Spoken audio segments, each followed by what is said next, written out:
আমরা আব্বার দেশ।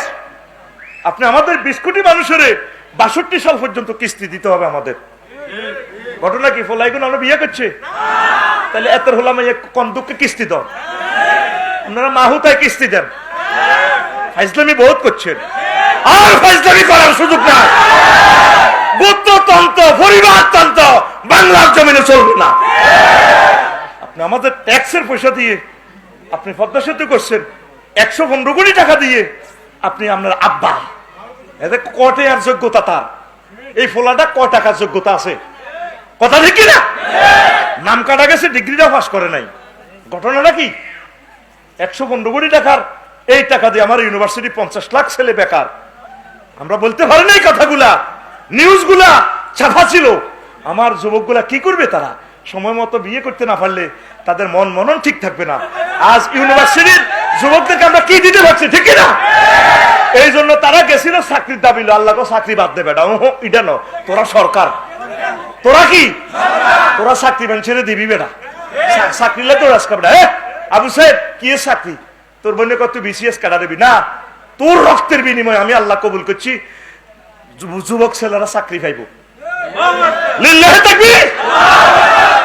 ভিতর নামাজে আল্লাহর কসম প্রতিদিন আমি আবু সাইদ, মুগ্ধ, শাকিল, ইয়ামিনের জন্য নাম ধরে দোয়া করি। এটা কেন বলি? শিখার জন্য। মেজর বজলুল হুদার জন্য আমি নাম ধরে দোয়া করি। আপনারা যা করছেন নিজের বিবেকের প্রশ্ন করেন। দেশটা কি আপনারা লিজেনছেন? নাগরিক সূত্রে, জন্ম সূত্রে এই দেশের মালিক আমিও। কথা ঠিক কিনা? রক্ত অর্জিত গাম ঝরাই আমি ট্যাক্সের টাকা দিই। দেশটা কি আপনার? আপনার ফোলা 62 বিলিয়ন, জীবনে তার একটা চাকরি নাই, কিচ্ছু নাই, কিচ্ছু নাই। কোনোয়ানিতে কথাও বলতে পারে না, একটা লাইন ইংরেজি বলতে পারে না। আর আমার ডক্টর ইউনুস ট্রুলি কটা ইউনিভার্সিটির teacher, truly English to English বলে। বেটা কোন মায়ের সন্তান জন্ম দিছে? আল্লাহু আকবার। যোগ্যতার বলে হয়েছে। এই দেশটা এখনো বংশমর্যাদার দেশ রয়ে গেছে। ফিরের ফোলা ফির এক লাইন আরবি হইতে জানে না, নূরের ছবি তো বেটা, তোর নূরের ছবি। যোগ্যতার বলে জিজ্ঞাইব হিজ্ঞা আমার ফির, ঠিক কিনা? গোত্রতন্ত্র ডিলেট কর, মাইনাস কর, এডি বেড়া, ঠিক কিনা? কইতে পারে না। কুত্তা হালে 62 বিলিয়ন শেষ করে দিছে আমাদের। 100 বছরের বাংলাদেশের বাজেট। কয়শো বছর? আল্লাহ তোরে হেদায়েত করো। একটা শরম থাকা দরকার আপনার, একটা শরম থাকা দরকার।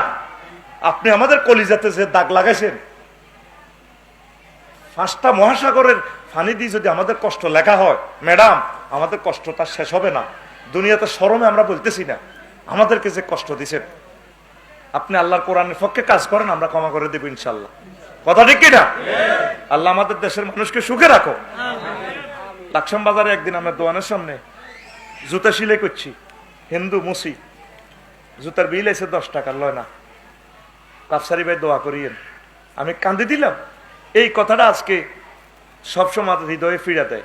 আমি আফসারি ক্লাস 1 সিটিজেন হইলাম, সার্ভিসও মাস্টার ডিগ্রি পাস করলাম। আজ আমি গাড়িতে চলি। কত গরিব ছিলাম, আজ আল্লাহ ডালি দিছে। কিন্তু আমার দেশের মুসিরা আজও মুসির হয়ে গেছে। স্বাধীনতার ফসল আজও তাদের ঘরে পৌঁছাতে পারলাম না। এটা আমাদের অযোগ্যতা, ঠিক কিনা? আমার এখন এই কথাটা মনে হয়। আমার মামার দোকানের সামনে, আর দোস্তের দোকানের সামনে মুসি কালা করিয়ে মিয়া দেখছি না, আমার থেকে ফসল না। হিন্দুরা আমার ফায়াসেস দিতে, বুড়ো মানুষ আমার আব্বার বয়সী। আমি কইলাম না, আপনি আমার বুকে কলিজা লাগান, আপনি অন্য ধর্মের তাঁতিকে আমার কলিজাতে আসুন, আমার হাদিয়া দেয়। আমি কান্দি দিই। কত ভালো তারা, কিন্তু আমরা তাদেরকে কি সেবাটা করতে পারছি?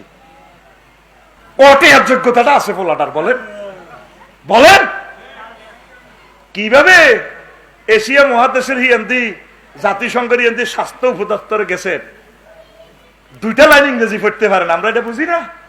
আমরা সব বুঝি। কয় টাকা মাল খাবায় চান্দা করি নেপালের ফ্যাক্টরি বইয়ে করে রাখছেন।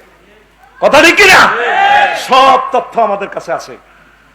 বাড়াবাড়ি করিয়েন না, আল্লাহর কাছে ক্ষমা চা।